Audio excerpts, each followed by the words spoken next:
Ikaw po ang bastos, ikaw po ang nangloloko. Wala siyang sinabi na hindi siya nakakaintindi ng English at wala siyang sinabi na hindi siya nakakaunawa ng Tagalog. Kaya ikaw po ang out of order. All the time. Dito po, sumasagot naman po siya. English, Tagalog. Yes po. Are you aware? Opo. O may authority, special dispersing officer. Kasi po, wala akong alam kung paano po i-implement ang mga confidential. Mr. President, tama na po itong panluloko sa atin. Please, Mr. President, compel this witness to talk in Tagalog. Kahit po yung mga Bisaya po nakaintindi ng Tagalog, nakakasalita ng Tagalog, ano tayo sa ibang bansa? Ano tayo, mga Hapon, mga Chinese? Senator Erwin, umayos ka. Huwag kang manglait. Kalalaki mong tao. Babae ang nilalait mo, napakasimple, hindi mo kalebel. Bakit mo naman gagawa ng istorya? Sobra ka naman. Kung alam ko magugulat ka kapag mapanood mo ito. Dahil as me, you know me, Jade Ecleo. Alam ko naman, matatandaan mo pa ako. You went here before, no? I was the governor. Na magsasalita sa iyo ng ganito. Natural naman, sir. No? Senator ka na, di ba? Umayos ka.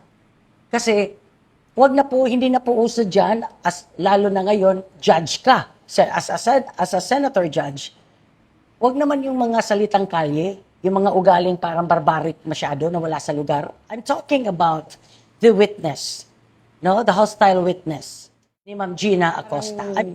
Ikaw lang yung nagkakalat dyan. Ikaw parang pagbumanat, parang out of order palagi. Kulang na lang, itatapon mo yung transcript na hawak mo eh.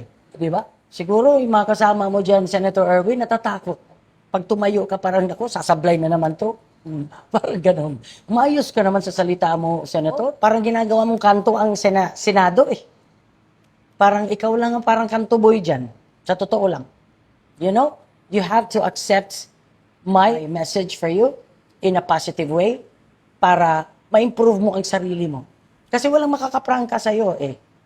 Sa totoo lang, umayos ka. Sayang, yung pagkakataon na bigla kang inilagay dyan. Tapos ikaw lang nagkakalat. Pag nagsalita ka kasi para kang nasa kanto. Masyadong foul ang ginawa mo po. Ikaw po ang bastos, ikaw po ang nangloloko. Wala siyang sinabi na hindi siya nakakaintindi ng English at wala siyang sinabi na hindi siya nakakaunawa ng Tagalog. Kaya ikaw po ang out of order. All the time. Hello mga kapatid, alam naman ninyo hindi ako mahilig magko-comment sa ibang tao. No? First, yung kay Claire Castro. This time, parang hindi ako mapakali kapag hindi ako mag-comment doon sa statement ni Erwin Tulfo. Parang ayaw kong palampasin this time.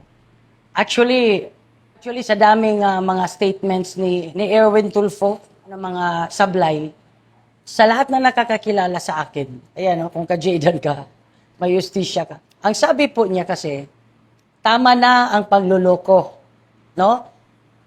Magtagalog ka naman. Kasi doon sa hearing sa House of Representatives, nagtatagalog ka naman. Mga kapatid, I cannot even describe him or use this word for him, like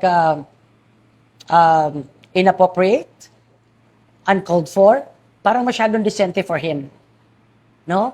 Or, if I may say, his statement was unjustified, parang napaka-decente pa rin. Ang masasabi ko lang, as one of the senator judges, alam niyo po, Senator Erwin, kilala mo naman ako, di ba?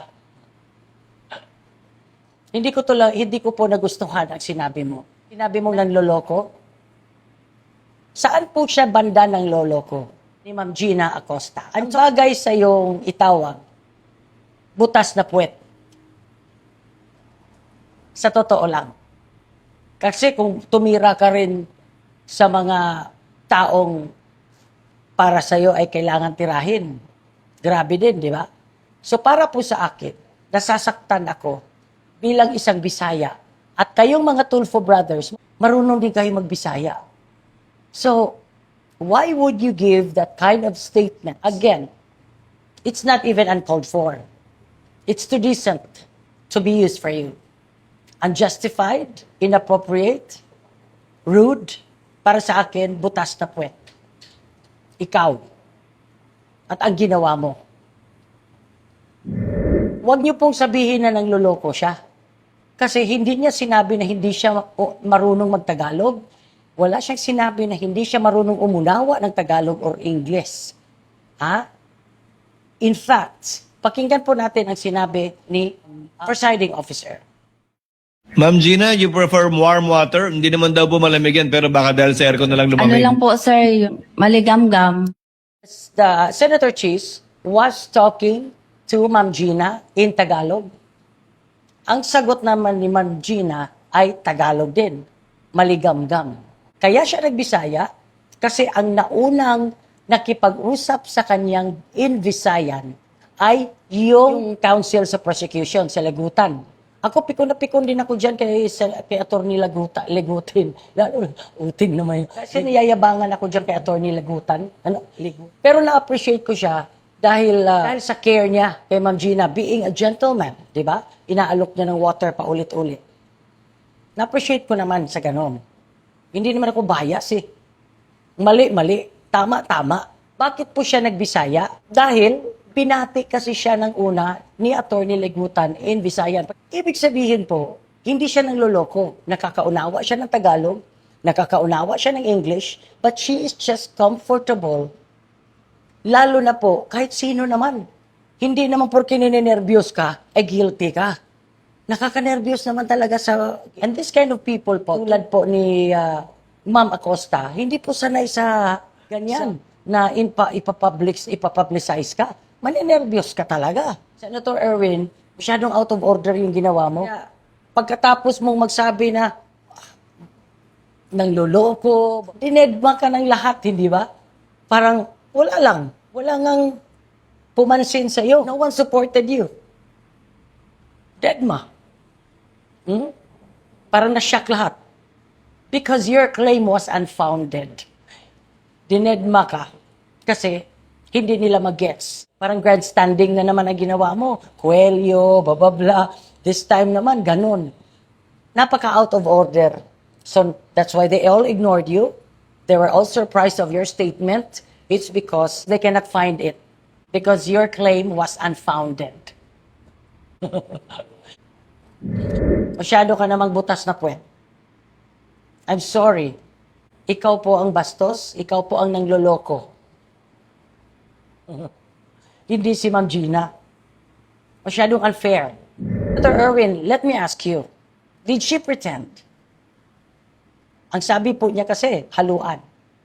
Hindi po, wala pong batas na pinagbabawal kung anumang lengguwahe ang gagamitin mo sa mga kahit anong hearing sa buong bansa, sa buong mundo. Dito sa Pilipinas, let me educate you.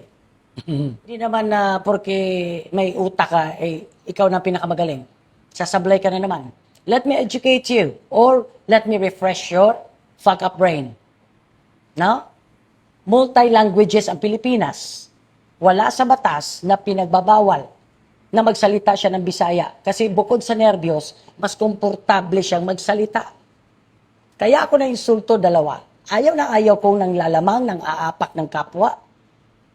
At namamahiya nang wala naman sa lugar. At nagbibintang na ng loloko na hindi naman siya ng loloko. She was very honest. Saan siya ng loloko? Saan banda? Nagbibintang ka kasi. Alam mo, nakakadiri ka kasi, Senator Erwin. Sa totoo lang, kalalaki mong tao. Tapos sasabihin mo, nagtatrabaho ka sa government. Kulang na lang sasabihin mo na bobo siya. Nagkataon lang na medyo angat-angat ang utak mo sa kanya, siguro. Pero hindi rin. Katulad niyan, senador ka. It doesn't mean na worth it ka maging senador. It doesn't mean na kung lawyer, magaling ka. Tingnan natin kung mananalo pa kayo uli. Diba? Huwag naman manglait ng tao. Where is the justice there? That's why, let me tell you this, Senator Erwin, your statement was unjustified. nakakaburat ang salita mo, ang panglalait mo. Ako pinipigilan ko lang because I want to keep my cool. Because I know you will be surprised if you will watch this video. Dahil hindi mo akalain. Dahil hindi ko rin akalain na ganyan kakabastos, lalo na sa babae.